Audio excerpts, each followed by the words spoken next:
Welcome to the Pushin' the Cushion podcast with Slim Pushins and Corby Sherb. For all your local and national sprint car updates, news, opinions, driver and team interviews, and behind-the-scenes insights and stories, I promise you've never heard. These two have no idea what they're doing or why they're doing it, so give it a try. If for no other reason, you'll be able to make fun of them for it. And now, from the Rutherford Team Studio, please welcome Corby and Slim. What's up, everybody? Oh, I can't. That'll be the Facebook one too. Yeah. Okay. Welcome back to Pushing the Cushion. Got an awesome show tonight. As always, my guest, the guy that does every single episode in his underwear, Corby Sherb. And on the dials over there, Uncle Jim Gardner. Wearing his I want brand new to introduce t-shirt. the special guest tonight, though. He owed me one. I wish I got to contend this weekend for one. Why didn't you race? Man, we just we're not driving right now. We're sitting out. We're gathering our thoughts right now. But we have Christopher CT Townsend on. Huge big name from down south. I know that a lot of people don't know that Texas is just like so separated. A lot of times we don't even get to race together. He's a kid that has a great shot at going really far. We're excited to have him on this week. Yeah, I appreciate it. I'm kind of excited. I don't think I did a podcast like maybe when I was like 9 years old, but nothing like we I haven't done appreciate one in a you long time.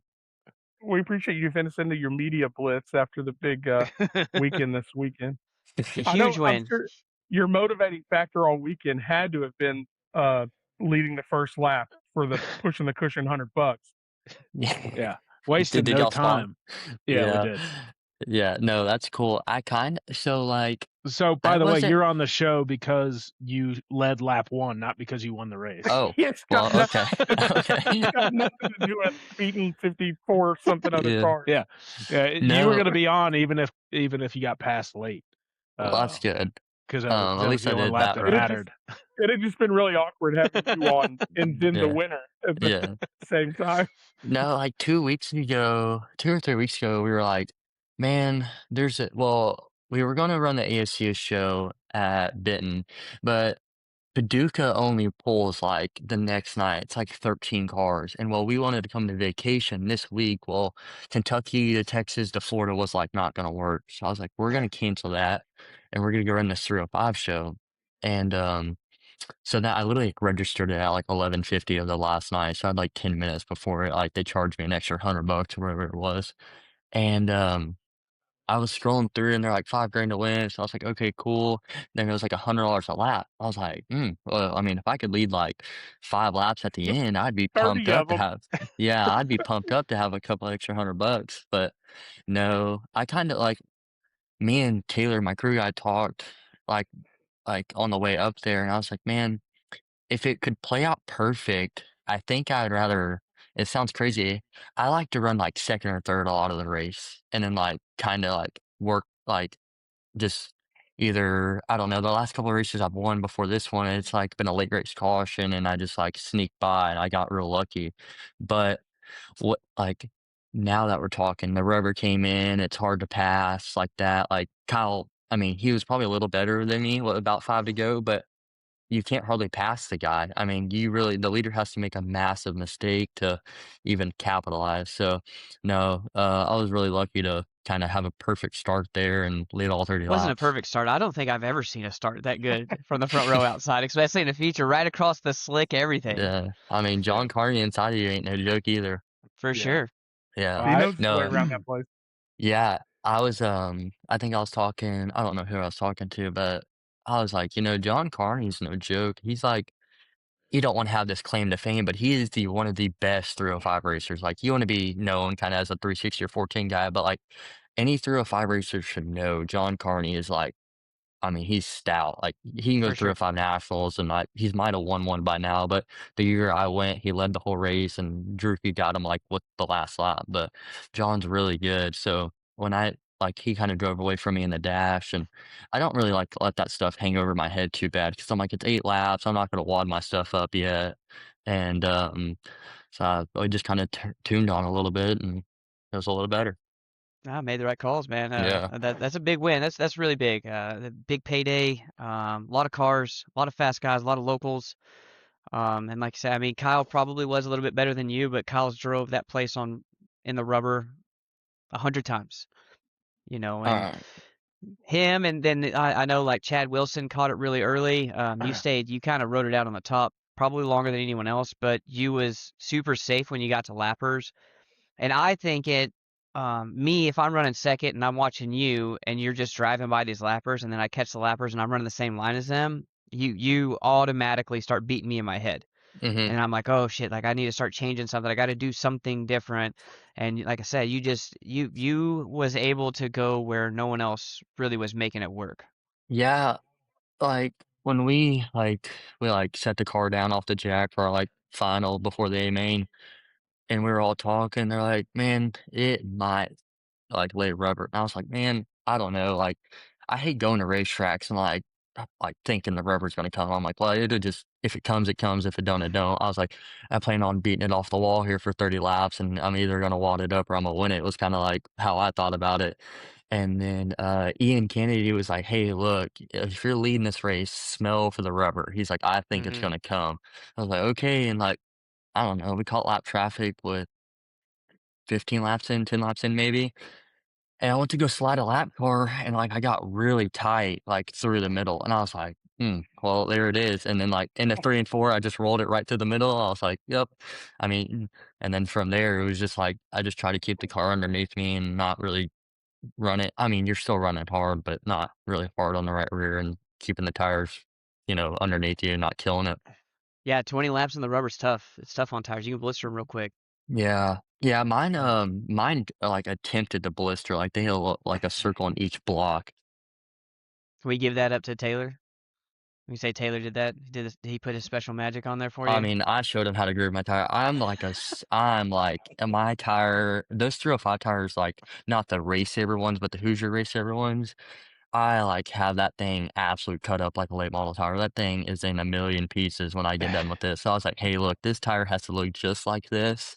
And if not, I'm kind of going to be mad. But no, he did a good job. It looked really good. So, Yeah. That was cool, and like I said, I think that you owed us. I went to the Kent Lewis Classic in '24 and started deep and knew I was coming through, and you actually, like we're talking about lappers, you got hmm super unlucky running someone down right in the center of the corner, and once again you were one of the only ones on the top, and then they sent you to the tail, and that was a I wrap for that one. kind of had a funny story about that. So that classic race gets Kent Lewis Senior Classic, right? Mm-hmm. So in the heat race, his son starts outside pole of me. I completely run over his son, on the start, just completely run over the front end. I win the heat race. I start pole of the A. I'm leading the race, and I dump Kent Senior in his own race. I'm like, you idiot! What are you doing? You're an absolute moron. So then, I was so hot, and I actually don't even. I think I was maybe a lap or two later, and the motor got hot, and I was like, I'm done with this race. It's over. And pulled That it sucks, on man. in. Just one of those nights, man. Young and made a couple mistakes, and it Yeah. cost you. And then you Running. I had, mean, you. when it's his own race, you can't turn that guy around like that was. Surprised they didn't just Public eject enemy you from the number race. one, Christopher Oh Townsend. Yeah. yeah. Yeah. What do you think about All right. Cleveland, before you went there and then after you won? Well, we Man, have I an had heard. interesting story about that too.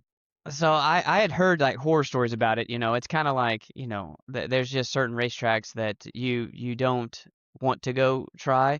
hmm I seem to go pretty decent on the slick tracks. I've always liked that stuff, and we got involved with Carson Bolden with the Texas State Championship, and so we ended up. He said he was going down there, so I'm like, God, I guess we got to go.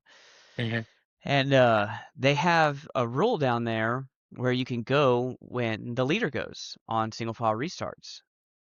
Oh, I And I forgot didn't about know that was a this. rule, or I didn't pay attention the first time that I went to 105, right?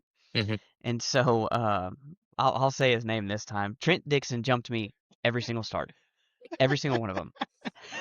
I was furious. Like couldn't believe it. I'm like, bro, like you're jumping the starts. And we started talking about it, and then his dad said something, and then I popped off to his dad, and then his dad said that that's the rules. If you were at the drivers' meeting, you would have heard that. And I'm like, all right, dude, my bad, no problem. And we got in the truck, and for the 3.5 hours home, I told Kerbo, I said, I promise you, I will go down the back straightaway every Yeah. time when I show back up here. So when I went back, I felt like I had a lot of rage inside of me Mhm. to go and do it, and it was just one of those nights. We hit setup perfect and drove to the front, and kind of got lucky with you because you were running the top and I was running the bottom. I think it would have been a really good race. And then the same, like Jacob Harris got tangled up in a crash. I think the seas really parted for me that night, and then I didn't have Mhm. to jump any stars or anything like that. Yeah. So it's a really cool place because it's super unique. Especially like how it flattens off on the top of turn Off of 2. 2. Yeah. Yep. And then the same, like it gets really, really banked, I feel, getting into 3, and Mhm. then it like falls away in the center, and then it comes back. So you got to be super rotated right in the center. Mhm. I just, I told Kerbo, we went out there and looked at the track last time, and I saw him push the tires down, and I'm like, these guys are cooked. They're Yeah. done. I'm gonna rip them on the bottom. Mhm. So Yeah. I honestly there was a lot of luck in that with the Jacob Harris thing, and then you, and then the same, like I got by Tyler kind of early, and then Shane Morgan got tangled up in a crash, so he was coming from the tail, and then I just feel as a racer, if you can be up front and you can gap that person anyway. Trey Smith started right behind me, and Kerbo just loved to tell me to keep digging, and I didn't know that I was faster than Trey that night. Mhm. So every caution I would look down, and Kerbo kept giving me the digging sign. I'm like, dude, like Trey's wearing me out, man. Like Yeah. this is it. It's gonna be a long race. There were like Uh, 6 cautions, and I swear to you, I walked as close to the track as I could, told him to absolutely keep digging. But it's a cool place because, like I said, it's super unique, and I like racetracks like that. There's too often that we go to places, even like Kennedale. Kennedale is truly pretty predictable. The only thing is when it gets slick to the wall or it stays hammered down. Mhm. 105, I bet you could probably run there weekly and somewhere different on the racetrack. I feel like there's some nights that the middle would work. Yeah, last year I won 2 races, I think, or 2 or 3 races down there, and, or at the end of the year, I almost won a race, and so 3, I would say, but I lost 1. But yeah, one night I like all the way around the top. One night, like putting the bottom in 1 and 2, and running the top in 3 and 4, and then one night I passed the guy straight through the middle, and I was like absolutely flabbergasted. I was like, I cannot believe this. Yeah, It that just that straight place. stuck. It's weird. Like it seemed like the moisture would come up in certain spots of the area. It's almost like there's a river that runs somewhere around there. I don't know. I don't know. Sometimes I just think it's that like weird sand clay. And if you watch, like the track will have a glaze over it. Okay. Hmm. Like right before the A main, it would be glazed. And then like 5 laps in, it's like buff slick. So like it'll throw you for a massive curveball. I mean, you're in Destin right now, but you could go to that track's pit area and just take your shoes off, and Yeah. you're pretty close to the beach Yeah. there in the pit area. And oh, that's what Southern, that's where we're racing at Friday, Saturday. That's Yeah, really why we came down here is kind of have a family vacation and then try to race too. that's cool. But you got people like Channing helping you. That dude absolutely rips anywhere he goes. I'm sure he could get in a car today and still be fast. People like that are huge in your Yeah. racing career. Yeah. Shannon's a huge help. Um, We but got yeah, I don't have a problem with that. The same. We went and raced Cotton Bowl, and I was honestly like flabbergasted how slick that place got. Mhm. But Yeah. those are the only I two haven't down raced there. cotton ball in a while. It's been a couple years. It was wild. It never took rubber. Never even acted like it wanted to take rubber. I mean, just slick top to bottom. Mhm.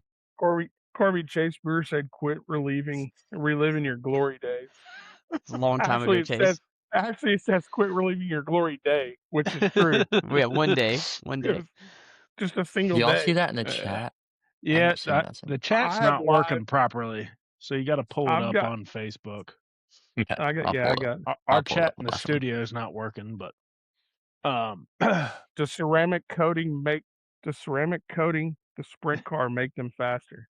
I think so. Absolutely. I don't think so. I It's guess. like Cody. I mean, it's like Corby shaving his whole body so he can swim faster. It helps. It Same helps. concept. It's aerodynamic.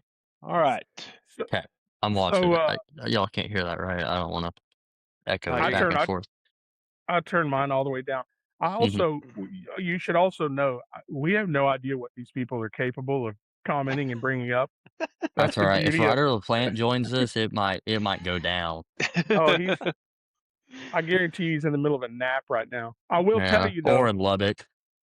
because you and everybody that you know has shared the post we posted earlier about having you on. I think you've surpassed the amount of views on Facebook that Ryder had. So you can always hang that over his head. Yeah, he's having a tough year. I'll leave him alone. Right. What about you? What's your plans this year? What are you guys gonna do? So we're gonna race this weekend, and then I'm gonna run that 305 Speed Week coming up. And then after that, I'm gonna take a couple weekends off just to kind of get some stuff back organized, cleaned up. And then after that, I don't really know. I have a really hit or miss schedule. It's like with fuel being $5 a gallon, I try to race like anywhere from like 4 to 8 hours away. So like really, I'm in Florida, but it's only 8 hours from my house. So it's kind of going to Tulsa for me. So it's not too terrible of a trip. So that's why I picked this place and then that 305 Speedway. So then I'll race for like 4 weekends in a row. So that's like pretty good for me. And then especially that Speed Week. But that Speed Week looks like it's going to rain out quite a bit. Like a couple of those shows are for sure going to rain out. Yeah, I was it's looking at it pretty the other rough. day. It's gonna be dicey. Jason Phillips. Hey, Christopher, what's going to take it for Sean Jordan to make the A main? Oh, to win an A main. I don't know. He's getting deep. Jeez. Deep. I feel bad now that we're talking about that. I passed him. He was leading it whenever I took the lead. Yeah, I don't know. I gave Sean a bunch of advice. I just think it takes time, man. For It sure. takes time, and I think I saw where he was pitted next to me, and I think maybe he was late to his race and didn't get a yeah, belt they said he tight was or late something. to his last chance or something, or I don't really know. Yeah, But no, that yeah, sucks. Sean will be good. He's led a couple races at Cleveland. Yeah. He kind of gets over his head and spins out leading the race. I'm like, bro, come on, it's okay. Jim, I he think didn't that's get the any hardest advice thing from to you, did he? understand. Well, that's the hardest thing to understand in a sprint car is like sometimes like what you think is fast enough is fast enough. You don't have to go any faster than Yeah, this. yeah. To clean up your mistakes, like I said, Kyle probably was faster than you at the end of that race, but you just didn't make a mistake, and that's so much of that battle because it is like you said, it's so hard to make a pass. You got to be dumbly aggressive, and it's frowned upon around here to be dumbly aggressive. Jim, add that to the list of words that he just makes up. Dumbly aggressive. Got it. Dumbly. So how long have you raced? Has this been since you were a little kid? I started racing junior sprints when I was 7, and then from about 7 to 9, I raced them. And then at 9, I got my first race restrictors till I was probably 13 or 14. And then at that same mix, we kind of ran A class a little bit, like we dabbled in it. And then I raced like 4 or 5 or A class races. And then actually, Frank Galusha made a Facebook post looking for a development driver. And that's when like it was before the rent a ride stuff, but like the development deal on our side was like so I guess you can say some people would say you bought your ride, but our deal was we paid for our engines and our tires, like for the race car, and then he took me racing. So that was our deal for like 2 or 3 years, and I ran like all the Outlaw Micro stuff through like the Power Eye stuff. So I ran like the High Banks Hustle, Sweet Springs, all those big races. And then when I was 14, I think we built my first sprint car, and then it took us a year to build it, and I think that next year in October I raced it, and we won our first race, and really didn't plan on winning the race. I'm not trying to sound cocky, but I was 60 pounds light. What's so crazy is I won the heat race from eighth the first in my heat race, first every time in the sprint car. I practiced it once. Eighth the first in the heat race. I win the heat race. I go across the scales. I'm the same weight in the heat race in the A main, and the guy gives me the thumbs up. So I'm like, I don't know. Like, we didn't even think about checking the weight because me and my family was like, there's no way we won this race. Like, there's just like we tried to like set our goals like pretty standard. Like, hey, look, go make laps and don't expect nothing. And like, actually, Austin Monday was leading the A main. He got taken out by a lap car, and I was like, Yeah. perfect opportunity. I won my race and. I don't know. I went across the scales. I'm like, you're 60 pounds light. I was like, I'm sure. I'm sure we are. That's awesome, man. That's a cool story. Frank Galusha, that's huge. Big help, big steps. You've always been fast. You've always been super clean. I would say that you're an aggressive racer. You take chances, but I've never seen you do, just dumb stuff. Um, or I mean, have you? I know that there was a Like bit of take a out the namesake of a yeah, entire race. you take out Kit Lewis Sr. Nothing Yeah, like that. no, I'm sure I've fired up a couple people before. Like I know I have, but I don't. Well, at the Kindle and the Outlaw show, I ran into Dalton Stevens. When I ran into him, it flattened my tire and rider started flipping. So that was kind of my fault. But after that, I've never like blew it off in there and like wheeled someone or yes, have I slid people and made it tight? But it's kind of your choice to lift, and if not, you're going to go for a ride. So For sure. Speaking Yeah, of I think that, speaking of Yeah, lifting or not lifting, there were a lot of beefs this weekend too. Did you the ruffle any beefs. feathers? yeah, Yeah. there was Did I? intensity. There was intensity in the air from the Like moment. about me or just in general? No, No, no, no, no. no. no, In no, general, not you. We didn't have to hear anything about you. the Like, track. No, I didn't really run into it with anybody, surprisingly. Well, but that's what it's happens when hard, you're out front. You should be back in the yeah, Yeah. hornet's nest with me. $5,000 to win is a lot of money, and we want you at least a shot to get there. And there was some that was just slightly on the aggressive side. But the difference in starting like the how the format broke down. I mean, if you finish less than third, it was going to be a really long night for hmm you. Well, I Um, took it as if you don't win your heat race, you have no way to win the same main. I Like, agree. there's no way. And that's kind of Well, like, and they made qualifying so important. And I like qualifying when it's heads up. I hate like you go work so hard, you go quick time, and they invert 12. So now you start six in your heat, and you're like, it's just way too hard to like make some of that up. So my qualifying was not perfect, but six. I started outside pole, and this, like I said, the same start in the A main I did in the heat race. I just got the guy and kind of just, like I just make sure every night we go racing, my starts are like what I focus on the most. And do I do it perfect every night? No, but the nights that I try to make sure it counts, I'm try to be right there on it. Hi, the old saying, you can't win it on the first lap, but you can for sure lose it. You You can can for for sure get sure swallowed lose up. it, and well, when we were talking, they're like, "Well, I expect John to slide you if you get the lead." I was like, "Yeah." So like I was trying to like, and the mindset is like I gotta drive around him in this first corner because if I don't, then I'm gonna slide him in 3 and 4, and he's gonna run down the hill, and then we're gonna be doing this back and forth. So I think that like first corner was huge, getting around him and like kind of Yeah. breaking his momentum because I'm sure he probably thought he had me cleared. Like he didn't think I was gonna drive around him, and then in 3 and 4 he left me like half the track, so I made sure to hmm get it going. Brewer said Yeah, the and Kyle format was Jones tried to prove wildly me bad. wrong.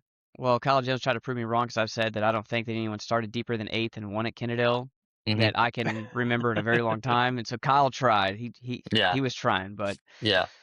it was a good race, man. It was really cool, and I do think that I know that it took rubber, but up and until that point, they did their best. The format to me, I think there could be some adjustments to it. Like I mean, you won, and so I mean, it doesn't necessarily affect you, but at the same hmm time, like you said, like, if you don't win your heat race, you're done. Yeah, I still I think they could have taken 2 out of hmm 4 heat races. So that's 8, and then you take like the outlaw format, I like the leader goes to the dash and then seconds Yeah. in the A, right? Like you could have done the same thing and taken Yeah. one more car. I think their goal was to allow more drivers to make it out of the B main if they had a tough heat race, which is fine, but taking 14 out of the B main is like kinda like Yeah. well, wild. Like That was when I aggressive. saw that, I was like, "That's crazy. That's a lot of yeah, cars out of the B." yeah. Yeah, I would. My and it's favorite tough. format is when, if you run qualifying, you can invert 4, and then you take the winner of the heat and the fastest transfer Mhm. to the dash. It's what the So it All doesn't Stars hinder used to you, do. even though you're restarting fourth. Well, Yeah. if you qualify well, if you bring fast cars to the racetrack and you do your job, then you Mhm. are in the catbird seat for the rest of the night, and it even gives you kind of a mulligan. You don't, but it also gives somebody else. So the format needs refinement, not just for the format, but the track. Was this the same format last year? No, No. it's No, been last year was a different. 2-day show. Yeah, it's been different 2-day every show. year, but And then the first year was single car qualifying, and then they took the top 3 out of every heat race, I believe, and then there was a C and a B. yeah, but Yeah. the See, two Chase Brewer just said every show should be passing points, which I agree. I wanted when we were pill drawing, like for the dash, I wanted to ask. They're like, "Oh, we're just gonna do it off whoever won the first heat race." I was like, "Well," in my head, I was like, "I think we probably should do passing points." But one, I passed one car and won the heat race, so that would help me a little bit more. But I just think that's a little bit more fair because you don't get to pick where you start your heat race or what heat race you're in. So I kind of Right. thought that was I didn't. Whatever. Yeah, It you still don't get worked to out for me, but you don't get to control your own destiny, and I think that's all any yeah. racer wants to be able to do is drive to the racetrack knowing that they control their night. Mostly, there's Yeah. circumstances and other thing going on, and when you get drilled in the format, like I said, the format needs refinement for format's sake, but the track just also took a beating. There were so many laps on it. There were so many laps in the heat with single car qualifying took a lot of There's a time. lot of people upside down. And A lot well, of it's just people. it started taking rubber. How many cars Probably really flipped? I guess I didn't really realize a lot of people flipped. 4 or Landon, 5. Austin, Casper. Monday. Oh, you already said yeah, Monday. Austin. Yeah. There wasn't really That was that many yellows or anything like that until the B. Landon, who flipped? Landon Valenzuela after Austin had flipped after the red came out. Oh, yeah. Yep. Yeah. Yeah, and Yeah, then having to shorten the B because now you're down to like we said that the 14 Ugh. cars is really tough, and now you're down to less than enough to make it. And the guy that's, flipped, still made the A, and yeah, I was like, And the other one it just doesn't. gets dicey. Yeah. that kind of sucked. I think there were things that they could refine with the format. Yeah. I enjoyed it. I mean, we were on the racetrack a lot. I didn't even make the freaking B, but I was Do exhausted. we want to talk about that? Do we want to?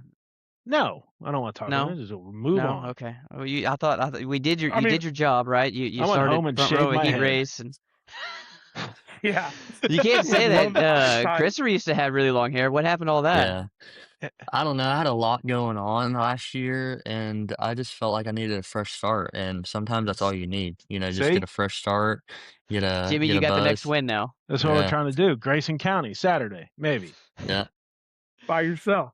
By myself. It wouldn't be any different than last week. I couldn't find my crew most of the night. God, here we So- go. I Dave said, I wonder why you remember Casper, Jim. I had to call Kerbo right before my qualifying because I didn't have anybody to push me up. About 4 cars out. I'm Wait. like, hey man, I'm about to get in He's this car. pretty You wanna known come for down doing here? that, anyways. He's done it to Listen. me. He's done it to Lucas. That's all bullshit, first of all. Second of all, It's not, Corby it's was true. with me. So if you're going to badmouth me, Corby was with me on the backstretch watching the first set of qualifying, or whatever they called it, flight. And we were on top of it. Okay. Yeah, whatever. I guess I'll get in my car here by myself and hope my crew shows up. Hope they know who I'm qualifying behind. Jacob Harris said they need to run only one support class. I was surprised with that format, knowing that there were going to be so many races that they had 3 support classes. But I guess it worked out. Like it didn't seem to be detrimental. How late did they go after their? I think it was like 11:59. They threw the that last What way is it, flag. like $100 a minute or $1,000? I don't know. It's expensive. I'd be curious. I don't know. I don't know if Lopez had made a couple of comments today. I don't know if he's on or watching, but I'm just out of pure curiosity. I like that they have a curfew and they stick to it because it's one of the only places in town that runs an efficient show. I mean, we used to race features when the sun was coming up at some of these joints because they would have 9 classes and didn't really care how long it took. So I think our first trip to Mark's 105 was Mark's got super a late. question. All right. What do y'all think the track prep needs to do better I think to prevent the rubber? The track prep was fine. The track took a beating. There were so many races, so many sprint car races. We were out there so often, and then you had 100 laps of qualifying in the sun. Do y'all think The they should have track done was 2 never cars at gonna. a time? I would have liked to just Only seen from a group time qualifying. If perspective. we're only going to run 6-car heat races, put 6 cars out on the track and let them all qualify against the clock at the same time. Okay, From but a my question is, hold up, because if I'm like the guy, I don't even know who it was, but he spun out 3 times while he's out there, and then like you're on a 23, burner, and I'm not trying to call no one out. I'm just saying, like you're following a guy, he spins someone out, you're on a fast lap, or you're out there with Uyghur and his car comes out of gear 3 times, or whatever the deal is. I'm like, it kind of still hurts you because you might be Yeah, on a fast lap or whatever I the would deal have. is. I would have rather drawn for your heat race and you Hmm. qualify against your heat race all at the same Yeah. time. And if anything like that happens, they push them off the racetrack and you go again. Yeah. I'll say it. from I'll say it out loud. I hate the whole pack in the top. Like, let it roll up, especially if it's a sprint car show and that's why we're there. I don't like the wheel pack in the top stuff. Mm. from a If you let it purely roll up, then people like Christopher and Marcus and Chad and Kyle and John and Jeb and all these guys will go up there and just absolutely bang a curb down. Yeah, Jim Gardner, you'll do it too, Yeah. but go up there and bang a curb down, and it slows the people down from getting back to the bottom. I mean, when the top goes away is when the bottom comes back, and then that's when the rubber is put down. I think from a they did okay. I think maybe you should have. I mean, everyone's always going to have opinions and arguments. I'm with Christopher on the whole double car qualifying because that can really hinder you. Like you said, you're on a heater and then you got to replay that lap in your head and then you absolutely screw it up. Hmm. The single car stuff, and if I'm being really honest, the single car stuff too is more nerve wracking, I think, than being out there by yourself. So it'll separate more people. Don't roll your eyes like that, Jimmy. You know that everyone watched every single second you was on that racetrack for No, qualifying. I Yeah. agree. I like single car qualifying in that respect. I just think that it takes a lot of time away from the show, Mm-hmm. and the I track, think the from a surface from pays a for it 3 hours later. from a Yeah. fan's perspective, I like double car qualifying. It goes by quicker. Plus, you can just by pure eyesight, you can tell if somebody's on a heater versus who they're on the track with. We were kind of joking, Christopher. We were joking at the track. Um, Single car qualifying, you get out there and you're talking to yourself in the car. You're like, I am hauling ass. Like this is the best lap I've ever run. And then you pull in and you're 27th fast. Got to be like a kick in the pants. Yeah. When I went out my first lap, absolute blowed. Like I just smoked it through the slick off of 2, and I was like, "You idiot! Like you better make this 1 lap count." And I was like the 3rd car to go out, and I was just waiting for someone to like qualify with the phone in their pocket. And I'm sitting there, and finally someone walks up with their phone. I'm like, let me see this thing, because I'm like having a stroke over here trying to figure out if I'm even in the ballpark. And finally, when I was like 3rd quick when I saw it. Then I dropped down to 5th or 6th. I was like, well, at least my lap didn't suck as near as bad. Because I'm not gonna lie, like some nights you think you just did it perfect, and your crew comes in and gives you the little, you sucked out there, and I'm like, well, tried. You've done Yeah, that I for a mean, while. You've done single car qualifying and other, not just 305. And it is. I think that qualifying really is. It's just one of those moments that you forget, like you say, like you could break down so much more in your head of what to do and what not to do. And you spun it up off turn 2 and you probably felt like that was the slowest lap you ever ran and it still would have qualified you like 16th. Hmm. It takes like just that one perfect lap that you got in the bag. It's like I think I always tried to, if I was leading the first lap of a feature, it was a qualifying lap, like the absolute Yeah. best lap that you could possibly put down. Yeah. Yeah, because it matters to set sail and kind of, set your ground and make sure you're comfortable. Mm-hmm. Jordan Rube said they did some track prep after the first LCQ. Am I reading that right? No, Yeah, I think Yeah, they are trying to do something before one of them or in the middle. I don't know. I rolled out there and they they had this farm thing looking like putting grooves in the racetrack, and I was like, I don't know what this is did that. gonna do, but They did that during the middle of a red. Yeah, it was my That was good. LCQ. Yeah. Yeah. I was waiting. I forgot to ask you, Jim, because strapped into the car and you've got your helmet strapped in and everything. You're facing pretty much straight. What are you thinking when that when that tractor comes screaming Whatever. past you? I was dog cussing myself for 2 hours prior for that heat race that I didn't really care. I was just hoping to roll my stuff back in the trailer clean. he was probably by that hoping the time. tractor really hit his car and called it a Exactly. night. Yeah, exactly. Throw my hands up. Gee. I never even thought So- about it like that. Yeah. Just in I me could right use now. it to put out my misery, but whatever. All good. Live to fight another day. Jim was a It's tough, and you show up to salty. well, you show up to big shows like that. Qualifying is so important. Like you said, just starting on the front row of your heat race, especially with only the leader going. Like you at least you have to give yourself that shot.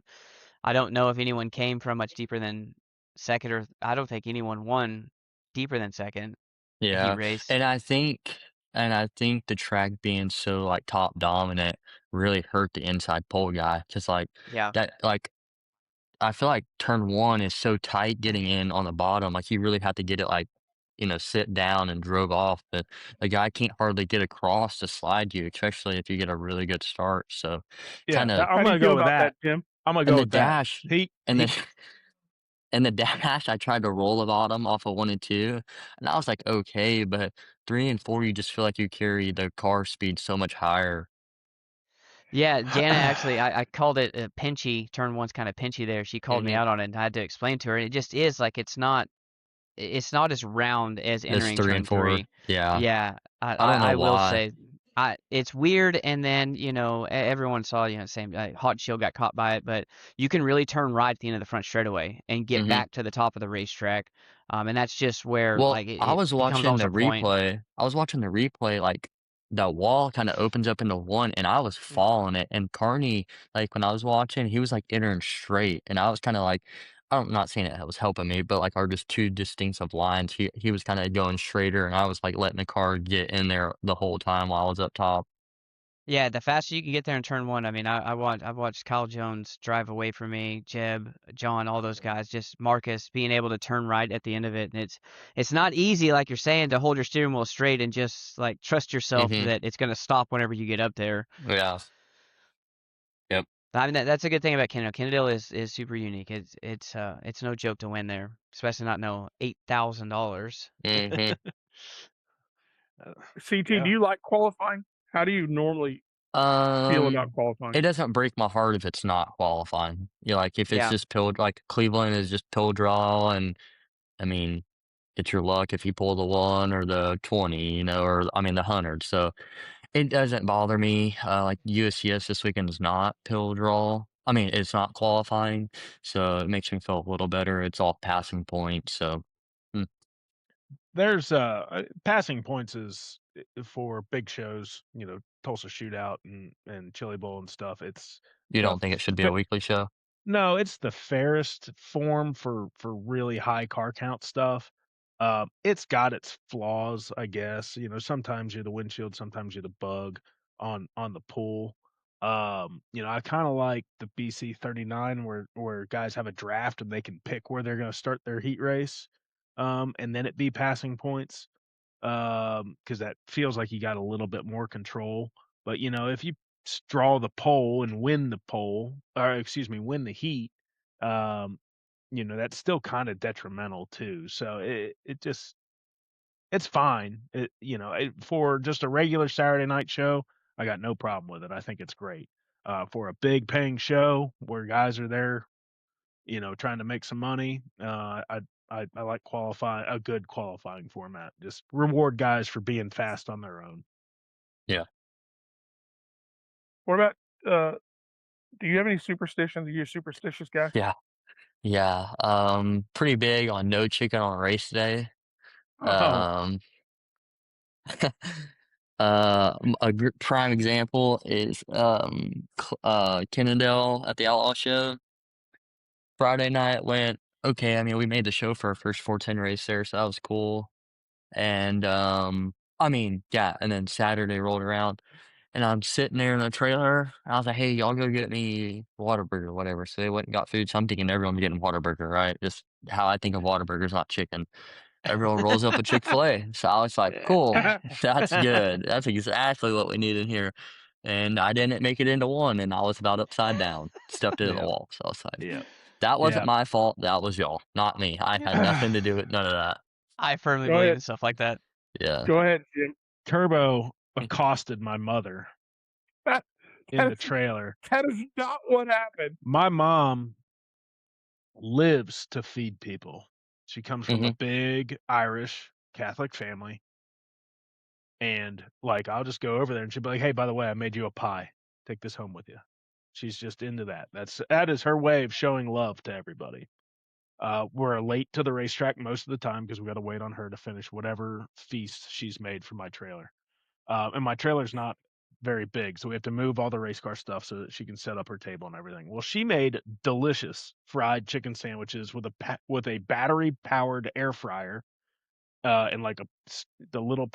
Like 1,000 AAA batteries. I'm not. Yeah, she had a whole pack from Costco of AAA batteries for this thing.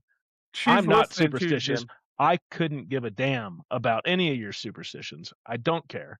And so I have this awful heat race. I dialed the car way out of the ballpark like an Did you idiot. eat chicken?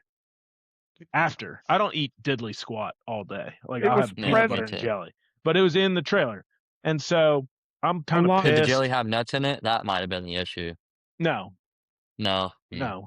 But so I'm pissed. I'm walking around this trailer, just kind of dog cussing myself because I'm an idiot. And then my mom comes storming out and was like, "You didn't tell me that chicken is bad luck." And I was like, "Who told you? I don't care. I don't have time for this shit. I really don't." And she's like, "Wow." And then she's just ranting about it. And Kerbo said he came in here. He's like, "Absolutely not. I'm not eating that." Well, and, and Kerbo, Those were my words, yeah. but I said So it I guess in a Kerbo loving really way. gave my mom the business in the trailer about chicken. And then Roy and the Taco Casa guys came by to give me this really cool poster. And mom pulls Roy aside and she goes, "Did you know that they're not supposed to have chicken in here?" And like cornered Roy, who did not sign up to be talking to my mom about chicken at the racetrack. And he's just like, "Just get me out of here. I just want to give Jim this poster and be out of And so anyway, she was rattled all the way home. She was apologetic. She thought she cursed me for the night, which she didn't. Her son was just an idiot on the wrenches, It not just believing kind of came in out. his driver. I walked into But the trailer for a on Mother's bottled Day water, of all which is a times, whole other Kerbo, you could story. just have shown her a little grace. It was Mother's Day weekend. By Okay. the time she Don't left, it put was that on Mother's me. Day. All right. So I walk in the trailer to get a bottle of water for Corby over there. And she's like, "Kerbo, let me make you a chicken sandwich." And I was It's like, got "No, it had I don't." jalapenos, cheese, lettuce, tomato, onion. It was the works. I was like, I I don't had know. one watching the A main on the backstretch, sulking, having a Coors Light. No, ma'am. There's still parts of it on the back of the four-wheeler. I was like, "No, I can't. I know. I don't want chicken." She goes, "Well, what do you want?" I was like, "Well, I can't have chicken. We're in the middle of a race night." She goes, "Well, I've never heard that." And I was like,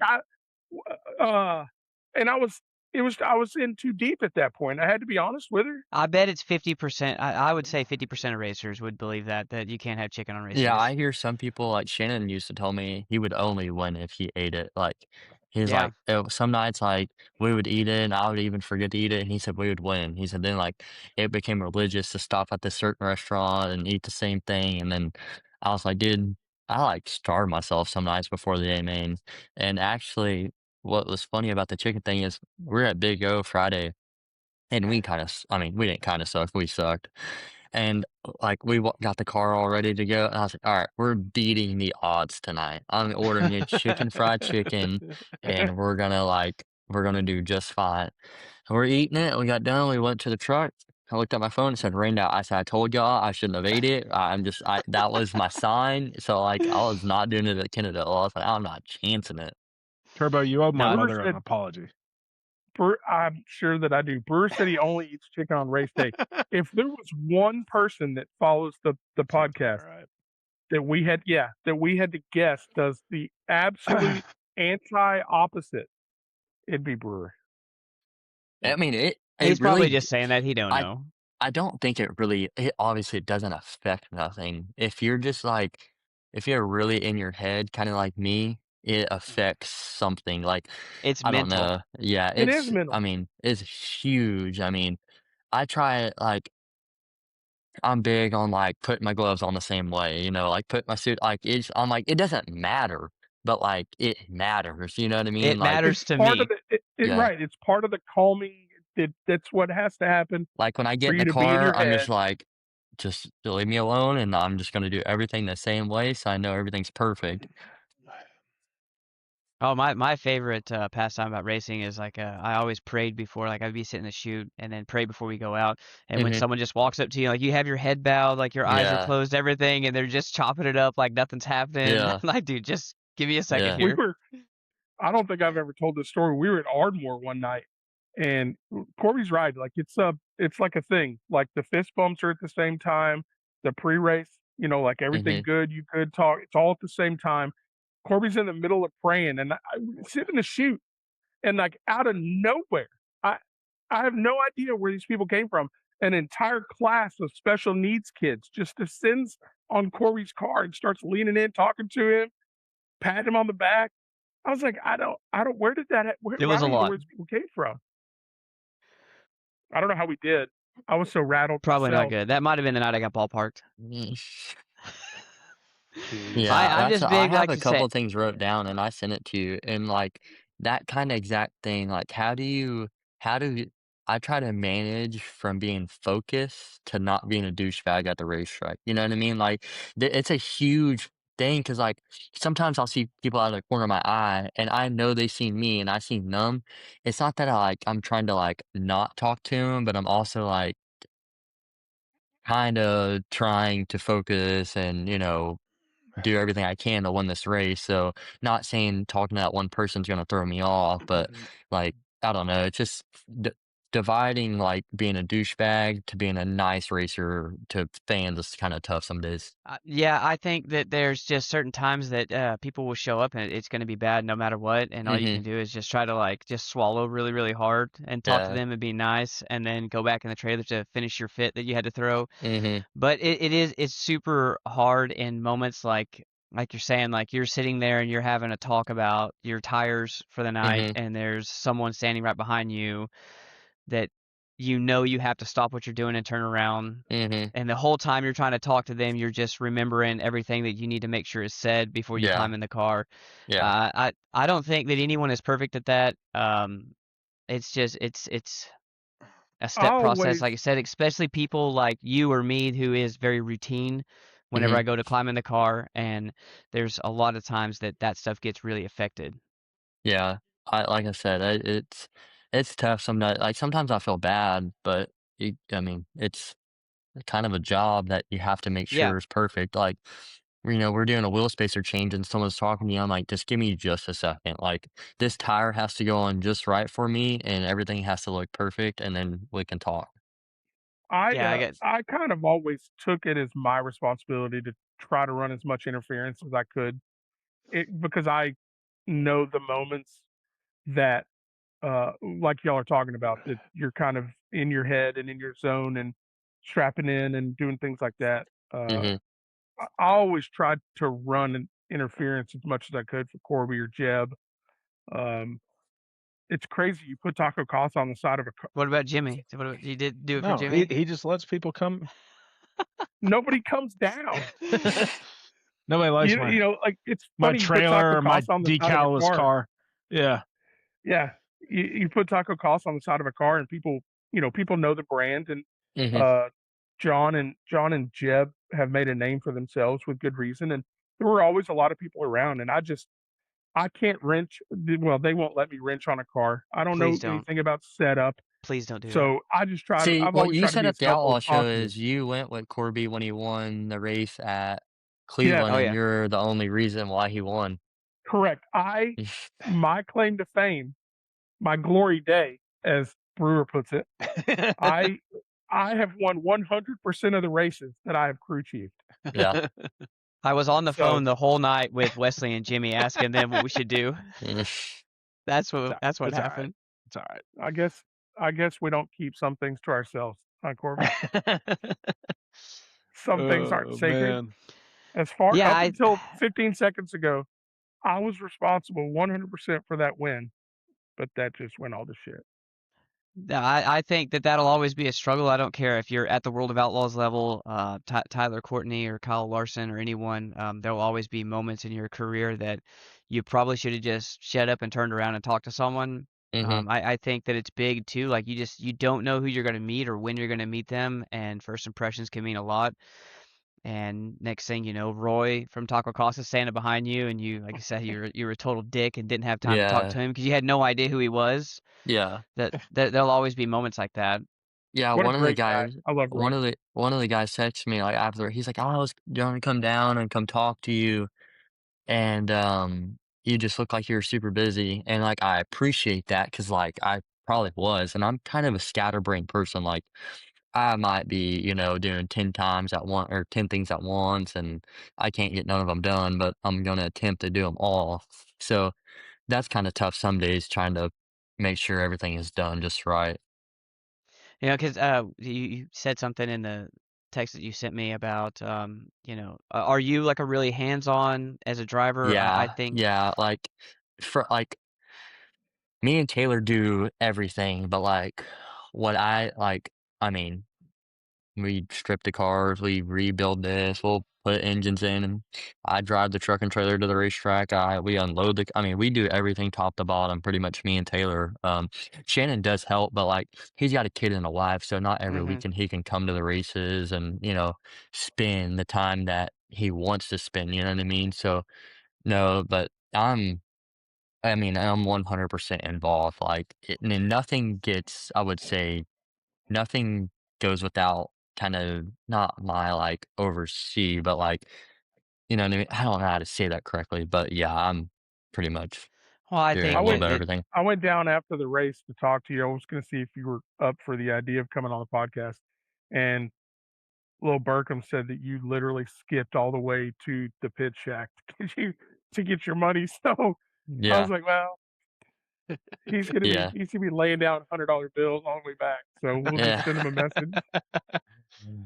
No, Uh, no, I kind of got panicked when we went to draw. This lady in there, she's not screaming, but she's being very loud. She's like, "If you don't have this piece of paper when you come back, you're not getting paid." I'm like, "Man, I'm gonna be pissed if I win this $5,000 and you're not gonna pay me because of this piece of paper." But they I was looking through my whole trailer and I finally found it. the the the the intensity of the track officials was on high alert from the moment I Yeah, was there.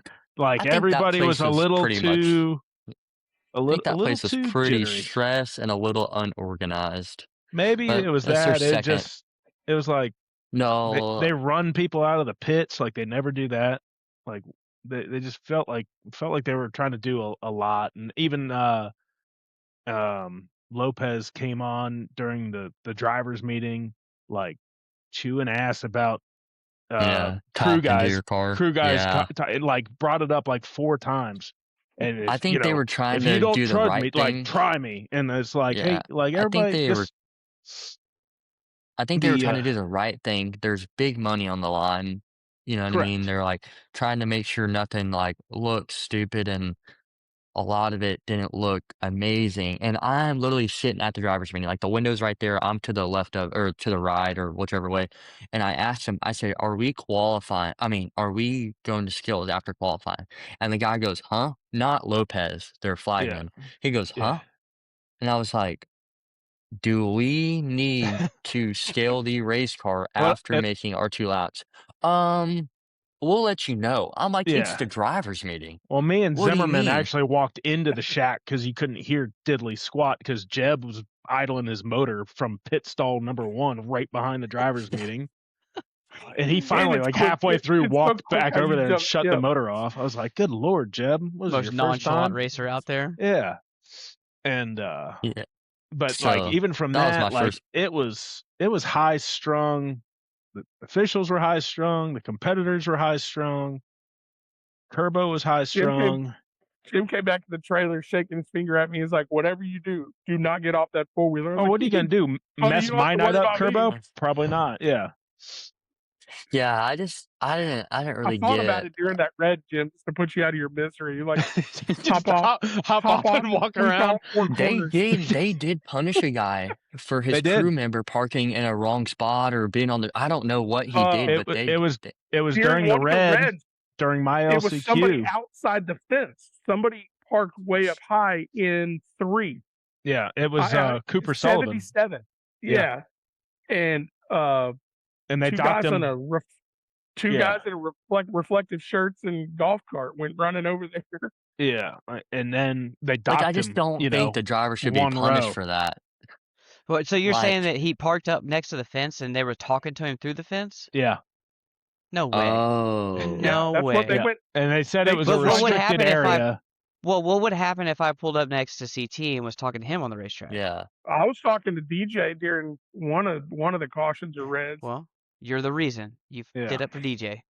But the intensity was there. You know, the drivers, there was a couple drivers beefing. So who was beefing? Well, Lance Christie was mad at the world. Oh, Yeah. it's so funny you brought this up. Okay, I gotta give my 2 cents because I like Lance, but I gotta give my 2 cents because he turned his comments off on his post, which I thought was really, really smart because he was kind of getting flamed, I think. So I'm sitting in there watching, like I'm like he's rolling down the back straightaway, and I looked at someone. I said, "Why is he lugging it? Like, what are we doing? Yeah, He is lugging it." And I was like, and I turned around and I'm talking, and I turned back around and he's facing the wrong way, and I'm like, he was lugging it all the way, and then he's like throwing a fit at whoever got into him. Cody and then, Price. but really, Is that who I it was? watched. For some reason, I thought it was Bolden. Was it Cody Price? No, him and Bolden. He ran over Bolden, but Yeah. I was kind of caught off guard. I was like, well, one dude, why are you lugging the start so bad? Like, and then after we went to his pit area after, he's like, well, my stuff takes off the best. I'm like, okay, whatever. All right, cool. Like, my stuff does too. Okay. But like, I it went to doesn't the mean we dyno. got to lug the start at 1500 RPMs. Like, what is Yeah, I the, agree. you know what I mean? I And then guess he was mad at Bolden, and then he was pissed off at the track because they docked him a row. But I feel like I didn't see it. I feel like they should have wrenching on punished Jim's the car. front row, not just him. Like the two drivers came together. You know what I mean? Like they probably should have docked both, and then with all due From what respect, I saw was, from what I could see was he didn't like push Bolden up the racetrack, but he kind of was like middle high on inner of turn 3, and so then if you're like you said, you started front row outside, like you start to go into a panic mode of this guy's going to push me up to the wall and I'm not going to be able to roll around, and so they were fighting over the same real estate, and I don't like super slow starts. There was a couple other people that I know had done that to me, and I don't like that. I feel like you're starting pole, it's your race to start. Don't mess up the dude on the third row because you feel like going that slow is going to help you. Yeah, he was pretty fired up. Yeah, I guess he was frustrated with Cody, who started behind him and maybe got into him. Well, And I'm then gonna get into you too. Well, if you're going to start the pace that This is a slow, podcast everybody's of going to honesty. stack up. It's going to be bumper cars back there. For sure. Yeah. You're putting everybody in a tough spot. And you know, anytime there's a racing deal like that, there's shared blame to go around because there's moving part. You know, everybody's trying to get theirs. You know, I didn't see. So they ended up putting Lance to the back and Cody and Caitlin. A row back. So No, they basically, like them 3 spun out. It was Lance, Cody, and Caitlin Dixon, and so basically he was supposed to start pole and he lined it up second row outside, but he just they just re-racked the whole field. Okay, so Bolden moved down to the pole. Yeah. Whoever was behind Bolden was outside the front row, and then then they put those So three Lopez- back. So he ended up getting penalized one row and still on the bottom. Lopez just said the complaint I got was that some teams don't have push ATVs, and teams complain that it was not fair for others to be given information about what to do, and we've had teams get off their four-wheeler. That's fine. That's usually fine. every race will everybody will warn you not to get off your four-wheeler or not to pull up next. Makes complete sense. But Yeah, there's plenty. Like, I want that to make sure. explanation kind of explains. You know, when we had what we were Kevin talking Ramey about. on here earlier, Kevin's like, look, you know, if you have an issue with the track, like, don't bash the track. And this is not bashing the track. This is just the track's doing their best they can. Format, track prep, procedures, all that sort of stuff. There's just fine tuning and refinement on that. And I have no problem with the rule of like, don't talk to your driver. I just think it's I really do. hard to police.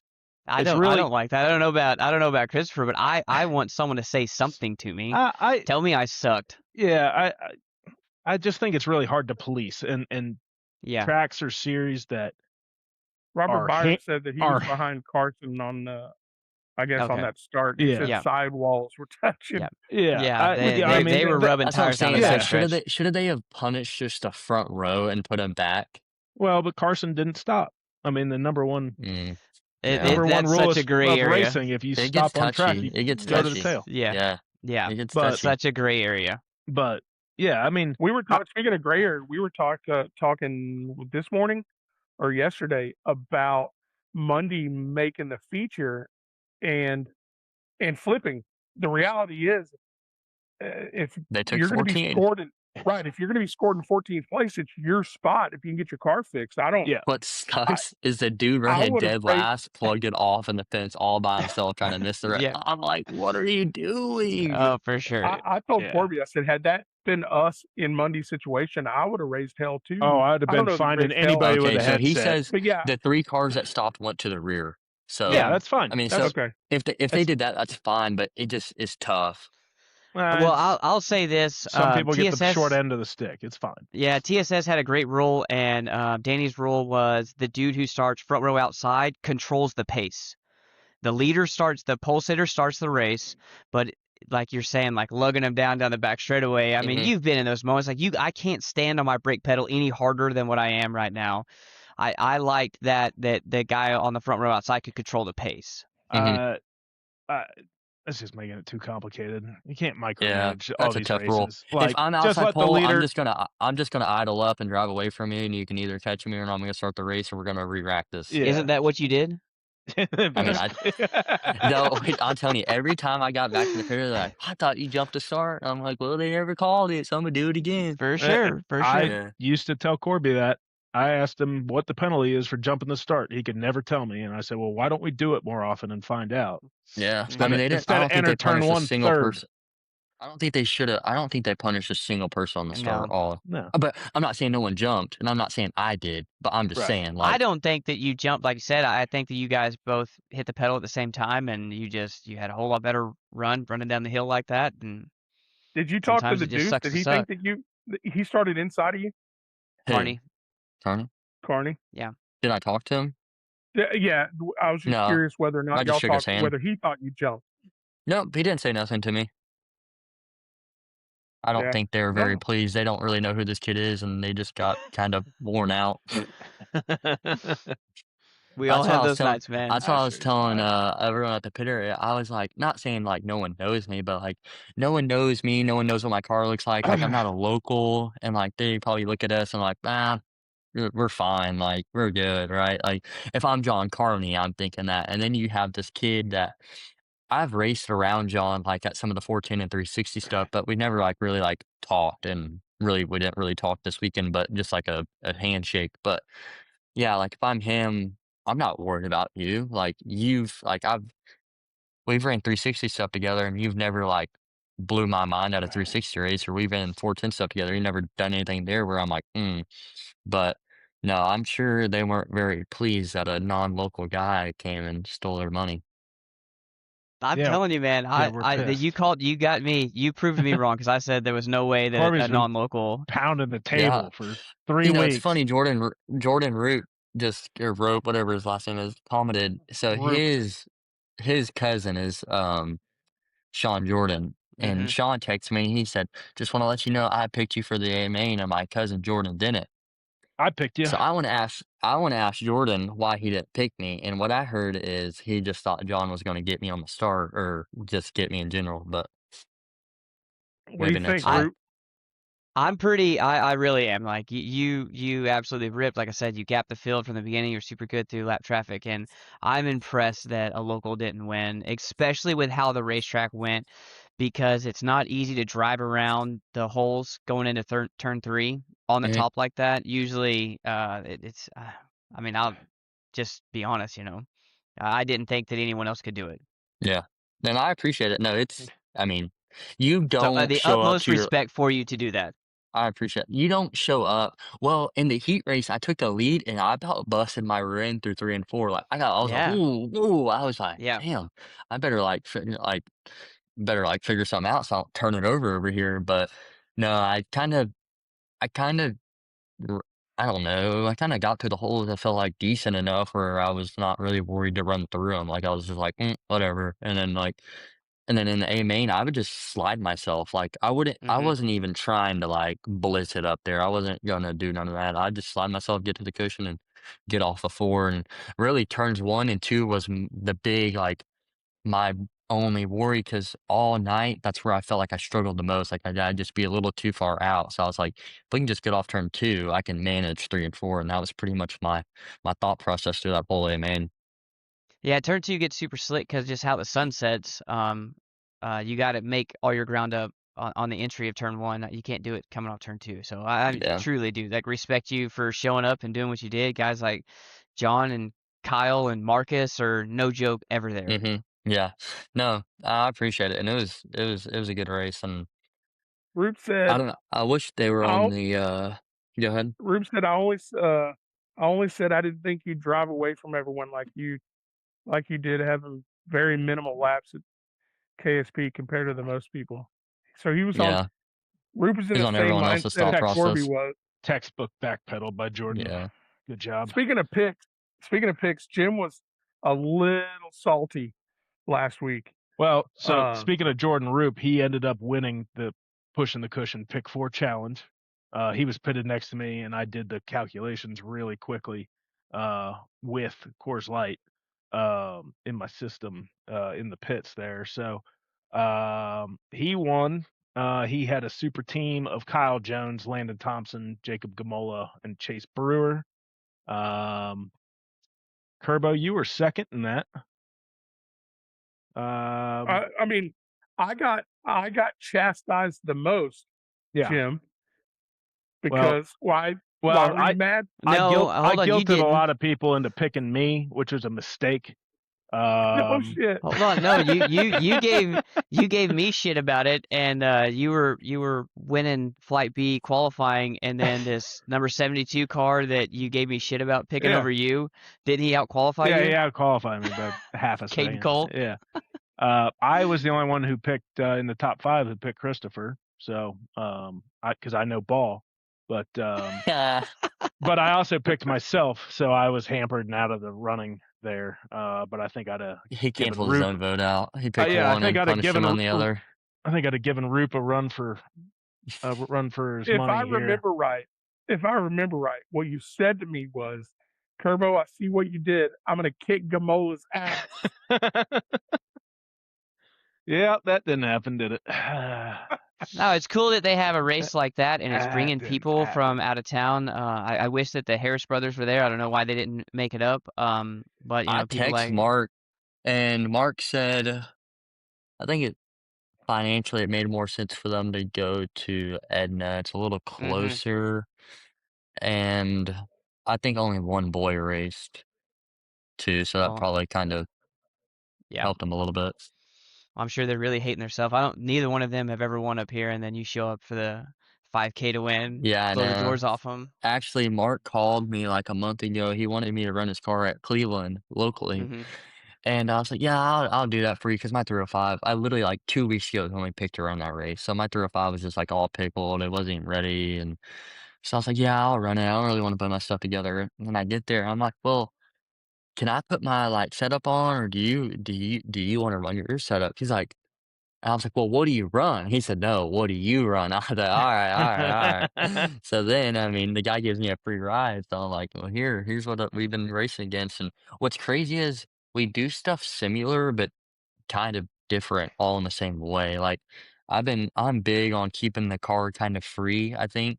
Like in the 305 stuff, I think momentum's a big deal and keeping your car free, not but like it's tough to balance free from drives, I think some nights when it's slick, but keeping your car built momentum's huge. And that's what I really have focused on in that whole 305 deal. I'll say that I know that they're a big family. You come from a family of racing, and there's I think that there's moments in life that the family dynamic can sometimes hinder certain drivers from certain Hmm. things. When, like you said, that's why I asked you about the hands-on stuff. There's a lot of kids I think that race that have no clue. No idea. And think that's why a lot of them struggle, just, like, Hmm. they don't know if they got a 1025 in or 1,000 or how many rounds they got in the right rear or whatever, and you ask some of those kids, like, and they're just like, "I don't know," Yeah, like, that's what's, like it's really hurting these kids coming up, like, we got all these bad to the bone micro racers, but, like, they're gonna struggle when they get into sprint car racing, I think, because like, their rent-a-ride stuff hasn't made it to sprint car racing. I know there's a car or 2 at Kennedale like that, but, like, I don't know, sprint car stuff is just different, like, you really gotta know what's going on, I feel like, on your car, and you really gotta, like, zone in on, "Okay, that wasn't the change I liked," and I'm kinda big on knowing like, even when Shayna's helping us, like, he makes all the calls, but, like, I'm like, "Hey, tell me what you did, cause like, didn't really care for that, or I did like it, so I'm big on knowing what's going on, that's huge, I think, for me. I think the biggest thing is being able as you to come in back into the pits and be able to explain different Mhm. aspects of the racetrack. There's some people who want to be super quick on entry, on exit. Someone says that it sucks just going down the straightaway because I feel like I have it turned all the way to the right. There's just different things that it'll go back to the superstitions and what you feel is comfortable and it's mental. If you feel like you can bury it on the entry of turn one, the first lap, then it doesn't Yeah. matter. I got to pedal it on exit. Mhm. Yeah, no, and kinda about, like, you were saying, I think, about the parenting or something like that. What's y'all's take I texted Corby about this, what's y'all's take on the parents hurting the kids? Like, have y'all seen that before?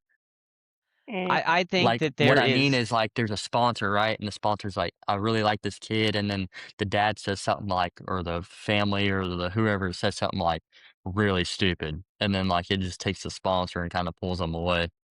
helicopter Yeah, I parents. think that there needs to be a divide in it a lot of times. I watched it happen a ton of times. Me growing up on motorcycles, where the dad would get involved with a sponsor and just absolutely wreck that kid's career. Yeah. I think that they're sponsoring that kid, and the kid is really who needs to be communicating with Mhm. that sponsor. When some parents get too deeply involved in it, it gets into muddy waters, I guess would be Mhm. an easier way to say it. When there's a lot of times that you need to let actions speak louder than words, because most Mhm. 14-year-old kids are not going to say something to some Hurt 60-year-old someone's guy. feelings. Yeah, Yeah. then you just let the actions speak louder than words, and then that falls into what you need to know for setup. Mhm. You need to at least understand what the race car is doing. I will tell the truth about any of this stuff. We went okay in sprint cars, and I still to this day I don't even know all the names of everything. I Mhm. can tell you what I like, and I could come in and be like sit down with Jimmy and Wesley and say it's doing this in this spot. Mhm. How can we fix that? I Yeah. think there's a big disconnect in helping the younger generation understand what works for them. And like Mhm. you, I mean, like shocks are crazy nowadays, and like you're saying, a quarter or 1,000. Some people can make it work because of the shock package they run. Yeah. Yeah, and the shocks are a big deal. It's a big talk, I feel like. Everyone's like, "Oh, twin tubes or F or gas or this or that," and I'm dead on. It's like my 360 program is 180 from my 305 program. Like Hmm. we're on twin tubes, okay, like different bars, obviously. different chassis. And my 305, I'm on gas shocks, different chassis. Like it's just a whole different deal.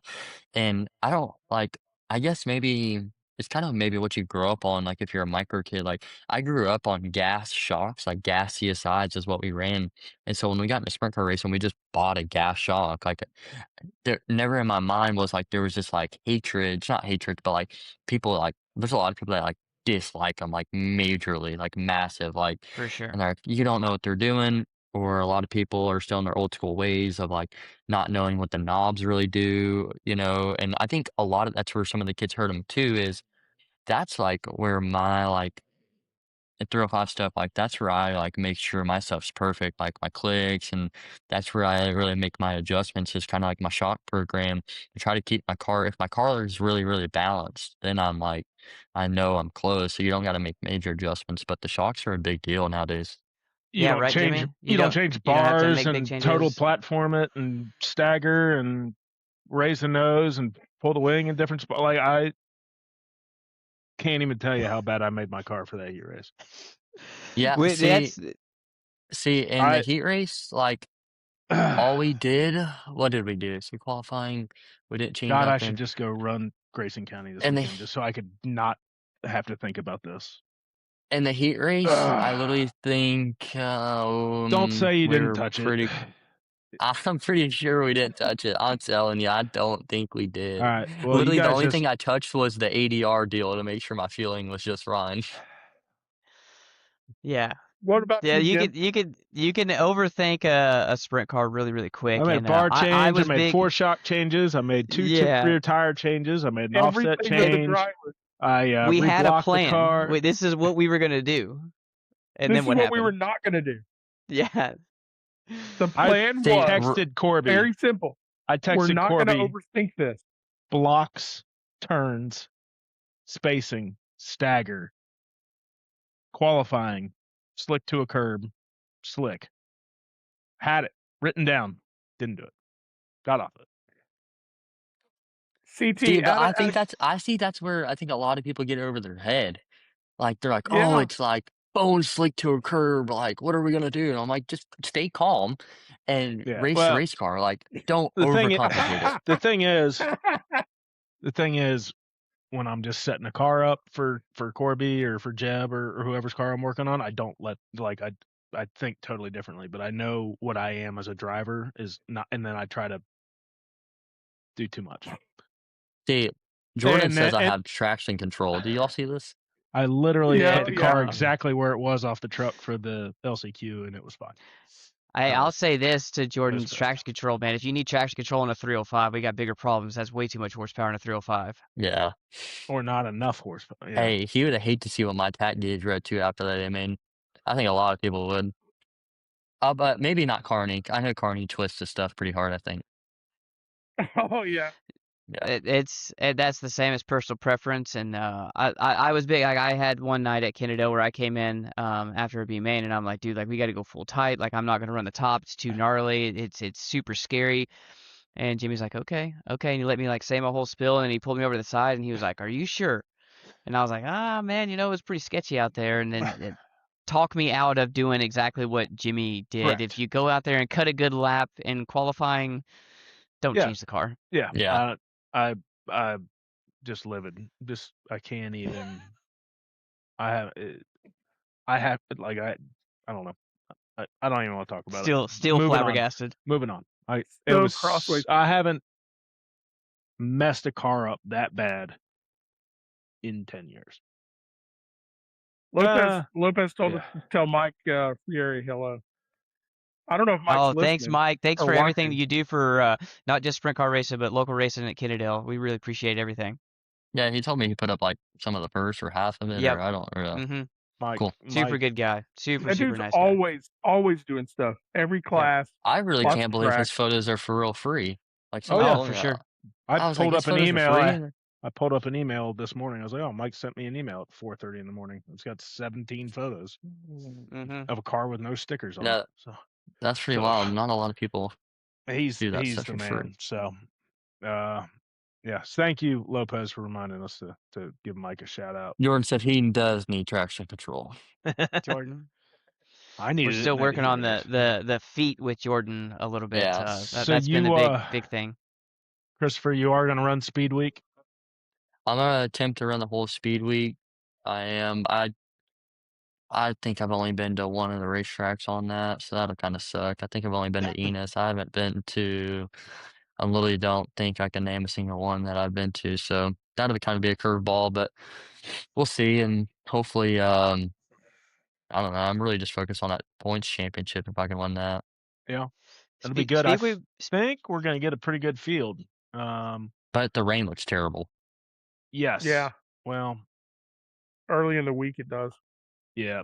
So, It's cool. we I just think have I to don't hope and like pray. how. Yeah, I don't like how we're like bouncing back and forth across the state, but I do Yeah, that agree doesn't that really make sense. When you go to I like don't. Paris and Hunt and then Green, like this and that, and I'm like, whoa. Yeah, We were talking about it. I'm sure that there's a legitimate reason that doesn't really matter what we think, but yeah, Well, I'm sure the tracks don't it really makes want it to even run on hard them. to get a hotel room somewhere for because sure. it's clear across the metroplex. Sometimes it's 2.5 hours to the next race. Yeah, which And these it's not 410s are really. tearing stuff up. I think It's really they're not like. It's really not that bad. Like 2.5 hours doesn't break my heart. It's just that we passed 3 of the racetracks on the way to one of them. Yeah. I'm like, It God was dang. last year For was sure. more straightforward, but I think they're trying to go, who gets We don't go Wednesday to Heart night of Texas versus this who year? gets No. For Speed Week? no. Yeah. It was the No. finale last year, but now the finale is Yeah. Texarkana. Like Texarkana had Wednesday last year, and they have Sunday this year. Hey, Probably there's just Mike. trying to get those tracks on the weekends, on off the weekends because those Wednesday and Thursday nights are going to be tough to sell tickets. So, Yeah. but yeah, I think it's RPM gonna. would be cool. RPM would be a slide I never fest. been to RPM. It's a true I don't short know. track. Yeah. It's cool. Never been there. Rocket's cool. It's super round. Hunt Never County been is there. Hunt County's super D-shaped. Okay, now I'm kind of eating my own words. I have been to Grayson. Well, I mean not Grayson. I have been to Greenville. Greenville before. Yeah. Yeah. Mm-hmm. Yep. Been there once or It was twice. super racy last year. Yeah. The race at Greenville last year was probably one of the better races of Speed Week. So, looking forward Texarkana's a to great facility too. Who runs the Speed Week? Like who's the promoter? Nathan Moore Nathan Moore. and Race On. Okay. I was talking to Yep. Nathan today because we're going to try to do another pick'em challenge next week. So I was trying to get some insight on who's all running and committing for everyone because I don't want to have people sink all their teeth in the Jim Gardner fan zone just to not have me show up. So I was trying to figure out kind of who's going to run for the title, who's going to run a couple nights so we could get some of that in. And he's Someone Might as excited. well just put your money on CT. Well, No, yeah. no. I want to roll into the racetrack again. Like nobody knows me. I didn't win Well, Kennedale. Like yeah. I'm just Shit, That's everyone knows who the you are partner. now. that's not going to happen. So the You can let target that is on your let that back. idea go. Yeah, I know. But, This guy says he wants to know about our dyno. So Daryl and Ian dyno all my stuff Kennedy, and they are phenomenal. Like I don't know if any of y'all have ever been there, but like Mhm. they don't let an engine go out of there how I've ever been there. Like never be like, oh, whatever, go on, that sucked, or come back next week and when you find your issue and let me know. Like they will work from I normally get the dyno at like 10 a.m. and I normally don't get off of it till like 8. I feel like because I I mean think like they only do one car. They refuse yeah. to do any more than So one. well, my funny story is I didn't run my engine this week. I ran Dustin Woods, which really Mhm. helped me a lot, and that was a kind of why I wanted to race Kennedale because I didn't really want to put my engine in, and it wasn't really going to be ready. So he let me run his engine through Daryl and Ian. Like Daryl got me in contact with him, and I texted Ian, I said, "Hey, I'm actually going to come up Thursday, put this engine in that night, and we'll dyno Friday morning." And he's like, "Oh, okay." Well, I got there pretty early Thursday, like a little earlier than I thought, and we put the engine in there, and they built someone's 360, so they dynoed it, and they got it done, and they stuck ours on the dyno, and we're running it, and I'm sitting there, and I'm like scratching my head, and this thing ain't running, and they cannot figure out why, and it's like 11:30, 12 a.m., maybe a little earlier, but we're trying to figure out what the deal is, and it's off, and we're like. we're scratching our head, we're doing this, we're doing that, and we look at it, or we're like thinking, and Ian just like out of the blue is like, "Hey, let's just run the valves. Let's just like double check everything." Because Ian and them have their own car they dyno with, and they're like, "Yeah, it ran just fine on mine." And we're running the valves, and on the valve spring where the valve goes up, there's those two keepers, and the keepers worked their way out. Like the keepers were sitting on top of the valve Oof. spring, and it was about to be catastrophic. Like it was going to be a gnarly blow up. And I'm telling you, without them finding that, I would have never. I mean, it would have blown up quick. For Like sure. how $8,000 set of keepers.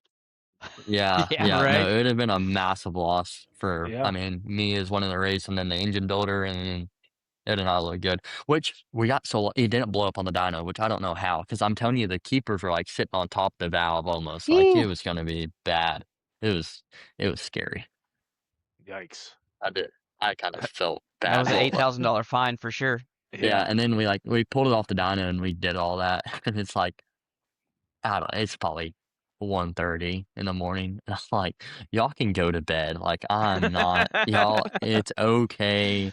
There's another day. And Daryl's like, no, I'm gonna go run to the, like, they had their dyno shop and then their engine shop. They're like, we have some Mhm. keepers at the engine shop. It's like, okay, you don't have to go do this. We can do this tomorrow. Well, Daryl was big on getting it done while he was there because he was going out of town the next day. But like I said, without them two guys, I mean, the last couple, I don't know, the last 6 months, I don't know what I've done right or wrong, or but they've really like come to terms of liking me. And I think because like when the guy builds your engines and they dyno it, like they want it, like they send you that dyno sheet for a reason. And I'd Mhm. never like go off of it. And anytime I have an issue, not like an issue, but anytime I have a motor and I think of this, like my 410, I think there's something wrong with it. And Daryl and Ian didn't build it, but Ian was like, bring it to me. Let's put it on our dyno and let's find the issue. And we haven't done it yet, but like my engine builder ain't whoever built it ain't gonna do that. But like these guys are willing to, and I don't know what's made them attached to me so much here recently, but I really do appreciate it because man, without them, I probably couldn't have won that race. It's always good to Hey, have it somebody like takes that in your people back like that pocket. for sure. Yeah, yeah. Now that and like Daryl was like, dude, this is gonna be a big deal if you can get like you talk about my starts, but really my engine took off like For sure. perfect, like just like fired off and I was good to go. So, like I said, it just without them having that thing right, it wouldn't have been a win for me. And it's just Yep. not me winning; it's also them winning, and Yeah, Taylor and the guy that owns the engine, Dustin Woods. Like it's a big group effort. for sure. I think that racing is faulted a lot of times when people just try to do it alone. It takes a lot of people. Hmm. A lot of people that will dumbly stand there with you at 2 in the morning while you're saying like, dude, just call it a night. I'm done. It's no big Yeah, deal. And they know in their head that we have to finish this tonight. yeah. Well, I just think Daryl, like he's told me before, he like when an engine comes in, he's like, it's not that complicated to get it to run. He's Mhm. like, there's only a couple things, and he's like, he was telling me one story, but he found it at the very end, but like he's never like gave up on my stuff, and he's like, I won't say no names, so he's like, but other people would. He's like, they're not gonna spend 8 hours on this thing or 10 hours or whatever it is. He's like, they'll tell you like go home and figure it out and bring it back up Good to me. luck. So Yeah, yeah, yeah. So like I said, without them getting that thing tuned, I wasn't gonna win that race. And what's So funny it is was I don't think John Carney Dino's there, so maybe that's why I won. right. Yeah. so There was many nights in my racing that Kerbo didn't actually do anything. He would be there in the shop, but Jimmy and Wesley just slaving until super late at night. That's the only reason that you can show back up the next weekend Uh, is it takes people like that. It takes people uh, believing in you too. You know, like we'll go back to the mental and the psyche of it. When people believe I in you, didn't it helps believe out a in you. lot. I I know, didn't. I It know. was the beer for me. spent It's many Yeah, so for nights sure. tough. sleeping on the creeper. It it's tough to like recently I feel like I've been given like a massive opportunity, and some days like I sit back and I try to like figure out why. Like what did I do so right to like have these people's trust? What did I do right for this guy to let me run his engine? What did I do right for Daryl and Ian kind of take him under their wing? What did I do right to get Shannon? Like some of this stuff just like has gone so good for me. You can't like like I said, you wonder why. Like I rolled into the pit area Saturday, like knowing I had the absolute best chance to win that race. Like nobody was on Daryl and Ian's dyno. Like for Thursday and Friday, it was me. And so like when those guys are spending their hard-earned time, I mean, you have to be willing to do everything you got. So is For it sure. taking that jump on the A main like kind of tough? Yeah, but if you don't jump that start or you boundary it, you don't win the race. So when those guys are putting in time and time again for you, you gotta make sure you show up. For sure, man. It It's is. It's just being a mental, and good it dude. helps a lot. You know, Oh, for if sure. you're just a respectful guy, and you just be a good person, Yeah. things happen. You know, there's a lot of the opposite of that in this Mhm. sport. Um, Everybody looking out for themselves. Yeah, But like yeah, you Daryl, know, he texted me. He's like, "You did great tonight." He's like, "Just don't let it get over your head and keep helping people." And it's funny is the guy parked next to me, and I've been there. Like I've not had my stuff. I need to borrow this, and Ian is over there. Their barrel valve is like way off, and they can't get it to run, and they're all helping him. And the B main comes in, and his nosewing is just like laid over on top of his hood. And he runs up to me. He's like, "Do you have any nosewing posts?" And I was like, "No, but I got this pre-built nosewing you can run." Like, so he put it on his car and ran it. I was like, "Well, whatever." I mean, yes, is it the nosewing? Yeah, but at the same time, that guy's there just as we are. He thinks he has a chance of winning the race just like we are. So he's gonna, he's gonna want to go out there. So some of that stuff isn't that big of a deal to me because I would want someone to help me. I that's think that's big. the Don't ever greatest lose thing that. about 305 racing around here still is it's you can go up to someone that you barely know Hmm. and ask for a part, and they're gonna pull it Yeah. out of their trailer and give it to you. Because I promise some nights, like, well, like when I say this, like all these new trailers have these doors, like these rear doors. So does mine. Like I'm not gonna say this, but like sometimes, like I got a question. I don't have the courage to go walk up and knock on that rear door and ask you a stupid question. You know what I mean? Right. Like I'm just not gonna do it. I'm kind of just not gonna ask the question. So that's why I gotta tell a lot of people. I'm like, hey, look, if this is a stupid question, you can tell me like right now before I ever get completed with it. Lopez just asked if they should make this a 10,000 to win next year. To be It was huge. damn near 10,000 to win for you this year. I know, right? You just need a couple more laps. You Yeah, got 10 what are your grand to win plans? would be huge. You got any plans for the money? Not really. I mean, no, probably actually this 410 either help it get a rebuilt or whatever the issue is for it. I don't really, it's not blown up, but like, I don't know what's going to take to get it fixed. Yep. What else? You said you submitted some questions. What else you got? Anything else? I had this thing, so did we talk about crashing in the B? Yeah, I think we did. Yeah, we did. We talked about kind of the role in the team, 105, Definitely no chicken on race day. Definitely. no chicken on race day. Yeah. I don't know. Are y'all a big social person at the racetrack? Like, do you go talk to other drivers? I am. My brothers weren't. Yeah. Jimmy's Yeah, not. Jimmy is not. Jimmy is the most unapproachable guy you've ever met in your entire unapproachable. life. He hates hearing that because he's not like that And I know it's when his true. feet aren't on the dirt. I am. I want to talk to everyone. Like I said, I Since mean, we I've known you started for a doing couple this, of I've had to years. go do some shake and grins Open and up a kiss little some bit. babies, but Yeah. I'd much I rather don't know. I stick feel to like I am myself. a sociable person, but like when you win the heat race, none of the drivers are talking, like in that little like circle down there. So I'm like, like trying to like act all, I stood do, up and man. I really do agree with you. Like, I do think you're kind of an unheard of up here. And like I said, I've known you. I've known Jacob and Tyler, and you've always been super I'm not super gonna fast lie. down I don't there. think nobody knew who I was sitting That down there. Like when I went to go yeah. pill draw, like nobody talked to me. They didn't have a clue. Like no one was saying hi, nothing. I was like, well, it's Maybe that's fine. what you're supposed to do now. You're not supposed to talk to anyone. Like you're just supposed to be quiet and all by yourself. Yeah, it's I can tough. tell I you, don't. I I can tell you the podcast. Since we started this, it opened a lot of conversation at the track because, which is great for Corby and I. It's horrible for Jim, Yeah, but because I didn't see my crew most of the night. It was just me and Dad back there, I got so wrapped into back there kitchen sinking my car. helping there's a lot. someone change out a rear end. There's been a lot of podcast conversation and So stuff that we've talked about. People bringing it up, and I want to Maybe ask, not what was really. the issue in qualifying for them? Do you Snap know? ring, ball and And their spline, rear end. it came out, Yeah. It came out, went back in twice, Yeah. so and they didn't that's have their why snap ring in.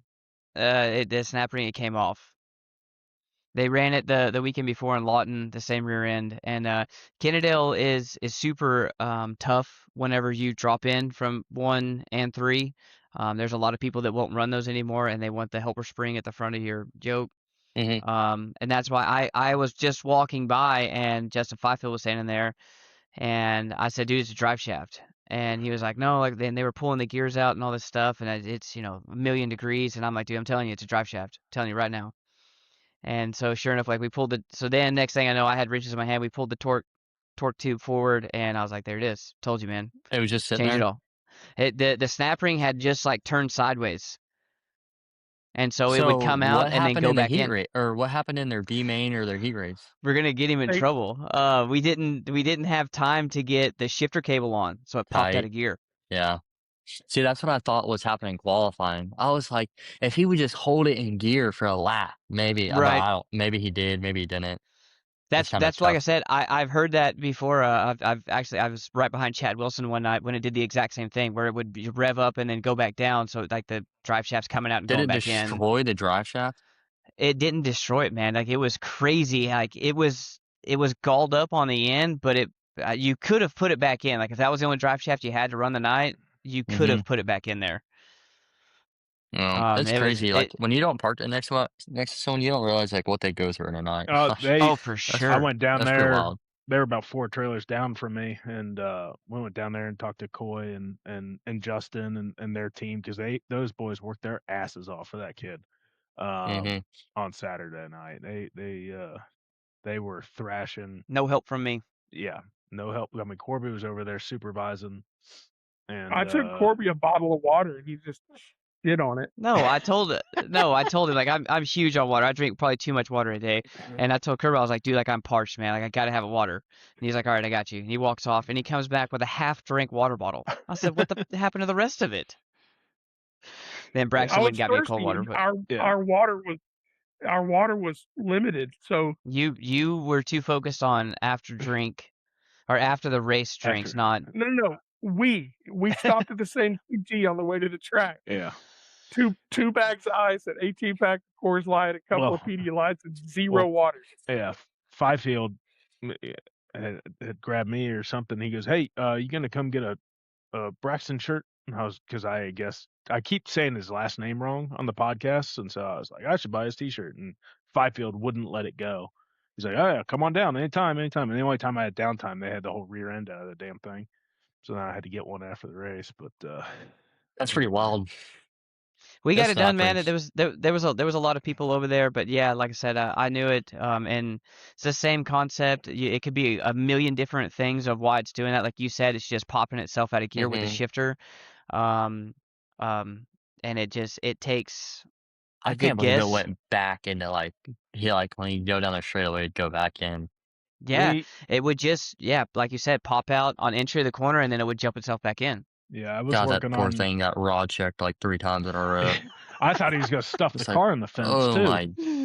Yeah, I know. The second time I did it, I was like, don't. And Yeah. then you're like, He's braver than me. Yeah, braver than me. Kid is not scared at all. For sure. yeah. But Corby was whining about that he couldn't find his water. He misplaced his water when we got to the track and cried about that for a while. All right, we need to wrap this up. I got one final question. Here we go. Gary Kelly said, "Where did the engine come from?" Dustin Woods and like the Kennedys. Like Kennedy didn't build it, but Kennedy got me the connection to Dustin Woods. Dustin Woods owns the engine. I ran the engine. He asked if it came off of Facebook Marketplace. Was it in like an old Buick before you put it in your? Probably knowing him because he just went from a nobody to a somebody. All right, one last question. Do you believe that we landed on the moon? Before I really got into it, like thinking about it, I think it's BS. And I think why it's BS is because they say there's no wind up there. So how in 1969 is our flag going straight? So what is like someone really would have to explain to me how our flag is going to wave way up there on the moon. And then if we just went back up there, why did we circle around it? All good Because questions. it didn't happen. Because it didn't Who happen. That's filmed why. who filmed the first steps on the moon from, He's still up 60 there. feet We away? left him. We Okay, left him. so go back to the. I know you want to wrap this up, which I'm just fine with. But so I got this Turbo wrong. doesn't want to really want to wrap it up. He's sick of racing Someone, talk and the wants to someone that talk asked where about this motor come conspiracies. from, Scott Baylor made this pose. Okay, I'm just reading this off. Brandon Long, your old engines back in Texas and still winning races. The first race, it won its first race in 2016, and then 10 years later, it won this. Engine came out of Missouri for 410. So yeah, so somehow that guy he bought it from, I'm guessing from Facebook, and then yeah, that's pretty sweet. So the engine was Some of the in old dogs industry. like Gary Kelly would Gary Kelly knows remember his that stuff. stuff. Yeah. Yeah. I don't know who Brandon Long is, but the new driver, Kenny Potter, won a couple of championships before retiring. The engine was sold to a team returning to Texas. A brief stop at Duo. Yeah, pretty cool. So Scott, I guess Scott originally built it, and then someone took it and it kind of got lost and made its way back to Texas. It's pretty That's cool, wild. man. It's always cool that we get old people like that are older. Not saying they're old. Yeah. Jeez, There it Corbin. is. Older people who Jeez. know There that it is. stuff and We have Oh, 10 this is listeners. juicy. It's the copy of the engine Ramey won Eagle with. see. The carbon copy. Yeah, Old Ramy, he's an old dog, man. we'll That dude see. is one of the best. Are you going to go to Race Saver Nationals this year? Yeah, so I'm looking forward to going back to the Speed Week. And at Canada, they said they have one more or a couple 305 shows, so I might try to get back there at least once or twice. Then Eagle is Eagle is like one of my favorite places to go to. Yep. I really like Eagle. If you park down the hill, you have somebody paying attention to when your next race starts because it's What real I think easy is to so wild is practice miss a day. feature. They have no organization. They just like It shove. is It's absurd. so stupid. It's the dumbest thing I think I've Absurd. ever been to. Like It's just I'm like battle royal. I'm like sitting back there, like 10 cars out there, and like the 30th car in the back just whips it up through there. And I was like, I don't know. Maybe we should be in a line, Like I don't Yeah. know. No, it's just like a giant like V like this, Yeah. and only one car can get through, and so you're wheel hopping each other, not even running. Yeah, we're gonna wipe each other out before we ever I make a told lap. Kevin Rutherford, I was like, listen, this is how this is going to go. You hang on, and we're going to absolutely push and shove. You're just don't let me break anything on your front end, and we're going to get you on the track. And that's exactly how it goes. Yeah. Yeah, no, I like Eagle. I hope we kind of line up to go there. It's a good time. It's another race I'll probably not be too worried about. Like I hope to make the A main, but I really enjoy going to the less stressful races. Like I stress going to an ASCS show because I haven't won a national show yet, and it's kind of on my bucket list to get done. And nights that I think I should do better, I don't, and so I look forward to going there for sure. I think you and Ryder need to put up some money to see who wins the national show first. Yeah, the odds are against Ryder right now. That poor dude can't keep it on all fours, which I'm not saying they ain't gonna come to That's me some either, horrible but luck. You ran over something and flipped, caught fire, and then his wing blew apart at TMS. yeah, they said it can't, which is so crazy. Like I watched him wreck in a 3 and 4, and I it. I don't know. It was the most weird wreck. I mean, the car just literally It was went straight. very uncharacteristic. It Yeah, took flight. yeah, it was wild. It was a lick. That's not good. But No, I don't know. Someone said he might not run Speed Week, so we'll see. he'll be at Well, Speed Week. listen, I would think he would. I mean, you're the champion of last year, He's and got then to someone was defend like, it. "No, he's not coming." I'm like, "Ryder's gonna come. I can guarantee he's gonna come." you The kid. after your first nationals win or national series win, you Mhm. got to come back on. Yeah, I hope to make that happen soon. We're gonna run. I don't like USCS is a national series, but an ASCS show is like my goal. Like I want to beat Sam and Matt Covington and these, Blake Hunt. I want to beat those guys where like I'm not just a somebody. I'm somebody they're like, well, he's fast, so we gotta watch out for him. But How many Well, all laps right, did they dude. run? what'd you Wait. say? How many laps did this 410 race run? Like, I feel like they've been They racing had for like an hour and a half. they had an open red Yeah. 25 minutes ago. Before this ends, I know you want to end this, but No, what do you got? Bring it. there's a big deal. Like you have to have a brand new car. Every year you build a brand new car. What's y'all's thoughts on that? And then Absolutely not. I'll No, kind of I circle think it's all around. BS. Absolutely No. not, man. My favorite car that I ever had was an old Eagle 8640 standard rail. It was honestly probably like a 2006 to hmm 2008 chassis, and it flexed in all the right spots, and it got its career ended at Eagle at Race Saver Nationals.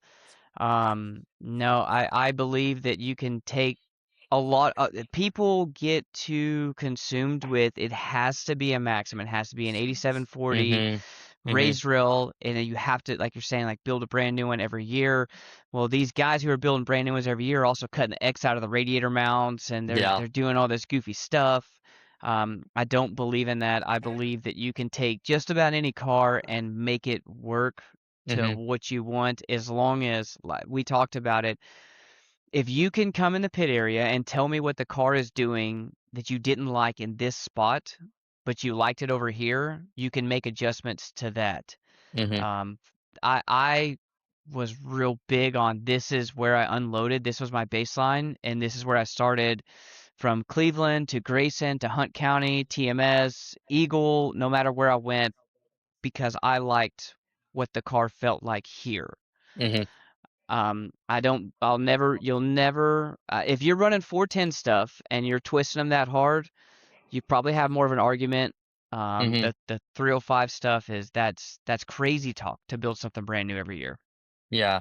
No, like 3 or 4 years ago, maybe 5. We run J&Js, or like we Hmm. did before I got with Shannon. And we were running a car. My dad's like, we need to buy a spare car. Like, it just would be nice, and just so we have another car. So, anyways, Alan Myers, and then he runs the wing modifieds now. What is my Cody Adams, or yeah, Cody Adams. They had this car, this 305 for sale, or Alan did, and but Cody raced it for him, and they had this car for sale, and we bought it from him. And it's a 2013 J&J 8640. And we put it in the corner for a couple weekends, and we flipped. We heard a car until we built it. And the first night in it, I like led half the race, and with a couple to go, I got beat. But I was like, this thing is good. Like, I like this car. So like, it had I don't know, it's like where the floor pan is in the car, the two bars that are under the back, they're both bent up. Like, they're both bent up. Like, you can vividly see them bent up, and then the front rack is 100% bent. Like, because I bent it. And so yeah, I don't know what's crazy about that. It squares up fine, measures fine, but like kind of like you said, I don't know. 8640 cars, I just think maybe because they react just that inch sooner, or I don't know Right. what the deal is. I love the car. Like, it's literally like I have the car for sale. Like, the car is for sale, and no one bought it from me. So I was like, "Oh, yeah, fine, I'll race it, whatever." So then, like, now I'm like kind of scratching my head because do you really sell it? Like, you know what I mean? Like, Right. how do you sell that thing now? I mean, it's never done me no wrong. I think that you can make just about all of them. Some of the older stuff is probably better, just a little bit more flex in it. But hmm you got to be a pretty good driver to notice the difference in like how a chassis reacts with where your A-frame is to running a hmm halo to running a left arm guard. Like, Yeah. you know, Yeah. See, this car doesn't have a halo. It's got the left arm, like the sissy bar kind of mm-hmm, loop down on it. I think it has a small X in it. It don't mm-hmm, have a degree motor plate. It don't have nothing fancy. Like, yeah. I think that's yeah, tuning I yourself out of the race before you ever made it there. think the floorboard 'Cause, is standard. It's not the inch move forward or whatever it mm-hmm, is. Yeah. I don't think nothing's crazy about it. yep. But I agree. I like that, man. Keep it simple. yeah, You ain't yeah, got to go out and spend millions of dollars on some mm-mm, brand new chassis. Same, I mean, Chad Wilson, he runs his old car. He likes his old car a whole lot better than the new stuff. yeah. And I I had a was kind of worried after I crashed it a couple years ago. I was kind of worried. I was like, this thing probably ain't gonna be any good. And we fixed it ourselves with a tube that was like barely small enough to fit in the front rack to bend it back, and it's fine. You Yeah. make the bushings free enough. I mean, it's gonna be. Yep. I think I've kind of just figured out it's fine. It ain't Yep. going to the moon. Yeah, Because we it didn't ain't go gonna there. land there. We Yeah, never That's went. right. All right. it That's ain't gonna land Listen, there. man, we really appreciate it. It was a good time. We had a good time watching you. Your camp was on the backstretch with us Saturday Yeah, night, and you always feel like you're part of the team when you're kind of surrounded by those folks. You know, they yeah. I were guess my ecstatic. girlfriend was maybe standing on your four wheeler. She's like, I'm yeah. standing on this random dude's four wheeler, and he just like cheered for you. I'm like, Well, that's probably Yeah, them I over helped her there. down. Yeah. Yeah. she She was rolled up into in it. that 110 like 2 rows back from the fence, and I was like, Uh, "That's not going to work. He's starting yeah, up front. You need to come over here. You stand on this." She's like, "Am I going to yeah. break anything?" I was like, "Man, probably. It's all good though." No, I tell So you what, like a lot of people tell me I got lucky, but she was like a huge help. Like you hear these people, these car owners, like, oh, girlfriends are distractions, and I get it. You know, they probably can be, but like mine's the total opposite. Like mine is like she's gonna get down there and like help me, even though if might not be help, but she's gonna do whatever she can to help me. So, That's awesome. she's a That's kind of like huge Kerbo. supporter, and it's kind of Yeah, like that's how she we get was up and down the road. she was I Kerbo's can tell just you there, like he's just there. He doesn't do anything, but he's there. she was your Yeah. biggest cheerleader Saturday night. She Oh, stiffed me on hey, the look. Y'all didn't see nothing. I mean, and I hope her family gets to this clip and watches it.